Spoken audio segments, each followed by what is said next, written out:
करते हैं, indeterminate form देखते हैं।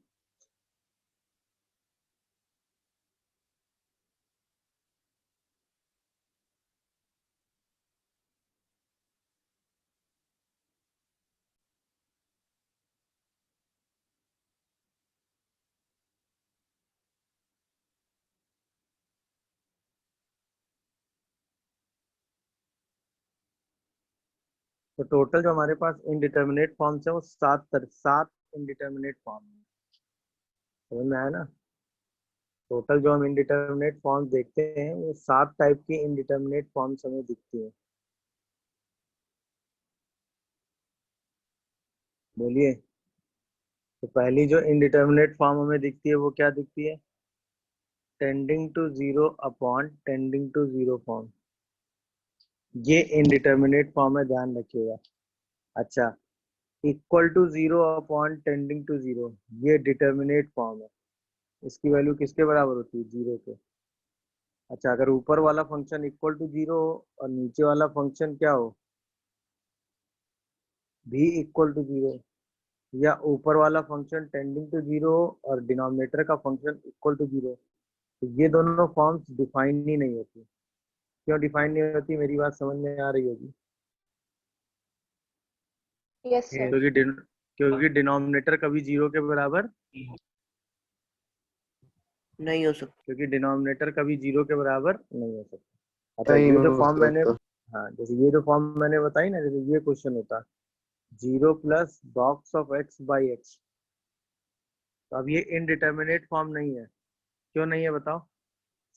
क्योंकि जीरो प्लस पे बॉक्स ऑफ एक्स की वैल्यू एग्जैक्ट जीरो होती है ना, इसकी value exact zero, zero plus पे। यस। और ये टेंडिंग टू जीरो होगा, तो क्या ये वैल्यू किसके बराबर आ जाएगी? जीरो। मेरी बात क्लियर हो रही है? अब जैसे limit x tending to zero पर एक्स बाई एक्स हो, ये टेंडिंग टू जीरो वाली फॉर्म है। दोनों जीरो की तरफ टेंड कर रहे होंगे, सेम वैल्यू अप्रोच करेंगे तो वैल्यू क्या आ जाएगी? वन। क्या एग्जांपल से ये बात समझ में आई? तो ये इनडिटर्मिनेट फॉर्म है।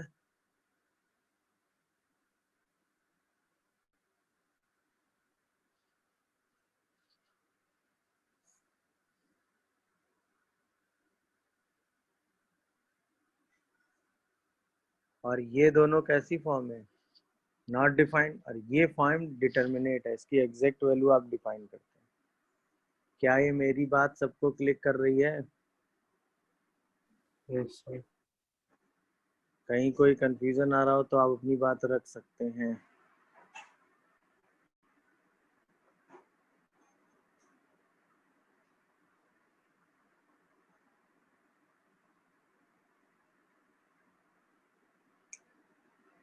बोलिए भाई।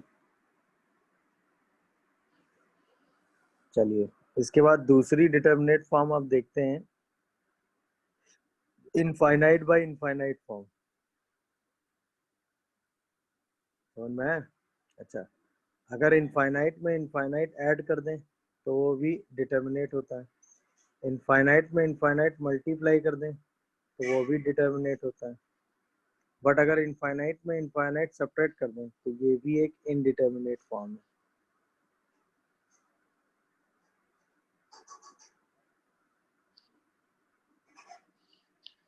हाँ या ना? तो ये दोनों कैसी फॉर्म हो गई? डिटर्मिनेट हो गई। मतलब इनफाइनाइट बाय इनफाइनाइट मतलब एक फंक्शन इनफाइनाइट जा रहा हो तो डिनोमिनेटर भी इनफाइनाइट जा रहा हो। इनफाइनाइट माइनस इनफाइनाइट का मतलब एफ एक्स इनफाइनाइट जा रहा हो और उससे एक जी एक्स माइनस हो रहा हो, वो भी इनफाइनाइट जा रहा हो। तो अगर इनफाइनाइट प्लस इनफाइनाइट कहीं टेंड कर रहा हो तो वो इनफाइनाइट ही टेंड कर जाएगा। इनफाइनाइट इंटू इनफाइनाइट मल्टीप्लाई कर रहा होगा तो वो भी इनफाइनाइट टेंड कर जाएगा। क्या ये मेरी बात सबको समझ में आ रही है? Yes sir. तीसरी इनडिटर्मिनेट फॉर्म आप चौथी इनडिटर्मिनेट फॉर्म आप देखते हैं, टेंडिंग टू जीरो। एक एफ एक्स टेंड कर रहा हो और उसमें एक फंक्शन मल्टीप्लाई हो जो कहाँ टेंड कर रहा हो? इनफाइनाइट टेंड कर रहा हो। क्यों? अगर equal to zero into infinite होगा तो ये तो डिटर्मिनेट हो गया ना भाई। ऑब्वियसली अगर कोई चीज इक्वल टू जीरो चली गई और उसमें इनफाइनाइट मल्टीप्लाई होगा तो उसका तो मल्टीप्लिकेशन आप ऑलवेज क्या ले लेंगे? जीरो ले लेंगे। क्या बोलते हो? Yes sir. तो इसका मतलब ये इनडिटर्मिनेट फॉर्म है, बट ये इनडिटर्मिनेट फॉर्म नहीं है, ये डिटर्मिनेट फॉर्म है और इसकी वैल्यू किसके बराबर होती है? 0 के। क्या ये मेरी बात समझ में आई सबको? ऐसे ही एक इनडिटर्मिनेट फॉर्म होती है, 1 की तरफ फंक्शन टेंड कर रहा हो और उसकी पावर इनफाइनाइट हो। अच्छा, अगर ये वैल्यू इक्वल टू 1 हो जाए और फिर उसकी पावर इनफाइनाइट हो तो आंसर 1 ही हो गया ना? हाँ या ना? 1 की तरफ टेंड कर रहा हो और उसकी पावर इनफाइनाइट हो तब तो समझ में आता है। अगर डायरेक्ट इक्वल टू 1 हो गया तब तो सीधा आंसर 1 ही हो जाएगा ना? क्या कहते हो भाई? Yes, sir. ओके। इसके बाद अगली इंडिटर्मिनेट फॉर्म आती है टेंडिंग टू 0 की पावर टेंडिंग टू 0।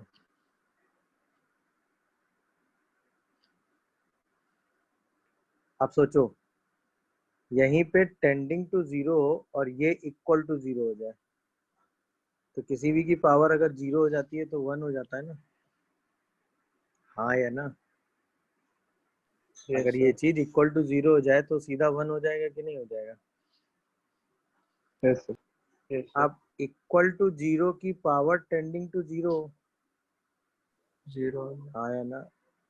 या फिर इक्वल टू 0 की पावर इक्वल टू 0, तो ये दोनों नॉट डिफाइंड होंगे कि नहीं? हाँ. क्यों होंगे नॉट डिफाइंड? याद करो, याद है आपको a की पावर x का सिग्निफिकेंस तब है जब a क्या होता है? Positive. तो a तो कभी 0 के बराबर हो ही नहीं सकता ना, अगर हम कैलकुलस की बात कर रहे हैं तो। हाँ या ना बताओ भाई? Yes, sir.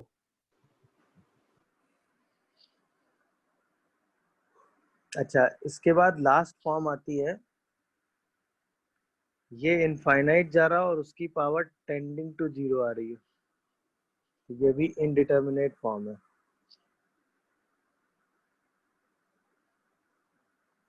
इनफाइनाइट की पावर टेंडिंग टू 0 आ रहा हो तो ये भी इनडिटर्मिनेट फॉर्म है। समझ में है कि नहीं भाई? Yes, sir. अच्छा, अब अगर मैं आपसे कहूँ इनफाइनाइट की पावर इनफाइनाइट हो तो आप तो इसको आराम से टेंडिंग टू इनफाइनाइट बोल देंगे ऑब्वियसली। बोलिए भाई। Yes, sir. Yes, sir. और अगर मैं यहीं पे आपसे कह दूं इनफाइनाइट की पावर इक्वल टू 0 तो आप इसको सीधा 1 बोल देंगे। Yes, sir. और क्या, किसी की पावर इक्वल टू 0 की बात हो तो सीधा 1 के बराबर होता है वो। बोलिए भाई। Yes, sir. Yes, sir. क्या है मेरी बात सबको समझ में आ रही? किसी को कोई कंफ्यूजन आ रहा हो तो बताए भाई। हाँ या ना? किसी को कहीं भी कोई भी कंफ्यूजन आ रहा हो किसी भी फॉर्म में तो वो अपनी बात रख सकता है। No, sir. क्या यहाँ तक सबको समझ में आ गया? किसी को कोई कंफ्यूजन है? No, sir. No, sir. चलिए, अब जैसे हम बात करते हैं सपोज कि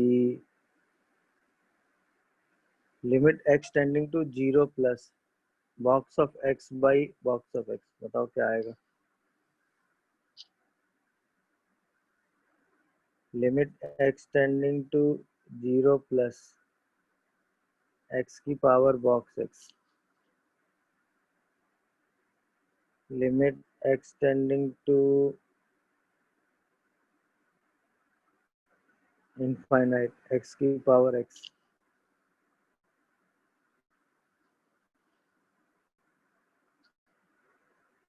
and limit x tends to 0 x by x cube and limit x tending to 0 x by x square। चलिए बताइए पहला answer. Not defined. Not defined. भाई पहला आंसर नॉट डिफाइंड है, कोई कहना चाहेगा क्यों? सर क्योंकि दोनों जीरो हैं। डिनोमिनेटर एग्जैक्ट 0 हो जाएगा, यस जो कि पॉसिबल नहीं है। हाँ या ना? क्या ये समझ में आ रहा है भाई? डिनोमिनेटर एग्जैक्ट 0 है इसलिए पॉसिबल नहीं है। चलिए सेकंड वाला बताओ। इनफाइनाइट वन सोच समझ के आंसर दीजिए। 1 आएगा सेकंड का आंसर, क्योंकि Yes, ये sir. वैल्यू 0 की तरफ टेंड करेगी और ये एग्जैक्ट 0 हो जाएगी, तो आंसर Yes, 1 हो sir. गया कि नहीं? चलिए अगला बताइए। इसका इनफाइनाइट इसका इनफाइनाइट आएगा। वेरी गुड, क्योंकि ये भी इनफाइनाइट टेंड कर रहा होगा, ये भी इनफाइनाइट टेंड कर रहा होगा। वेरी गुड, अगला बताओ।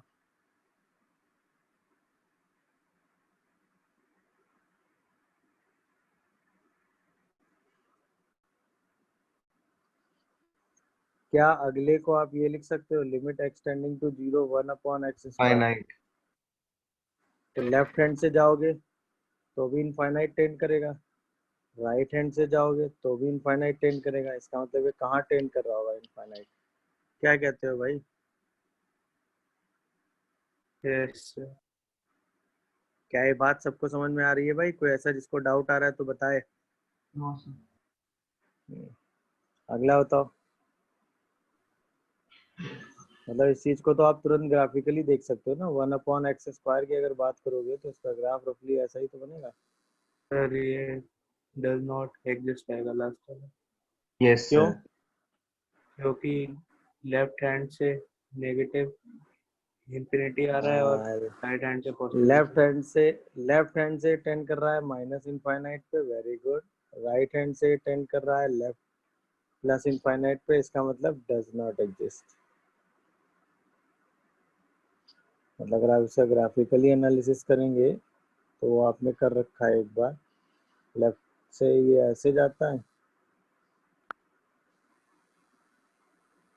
राइट से ये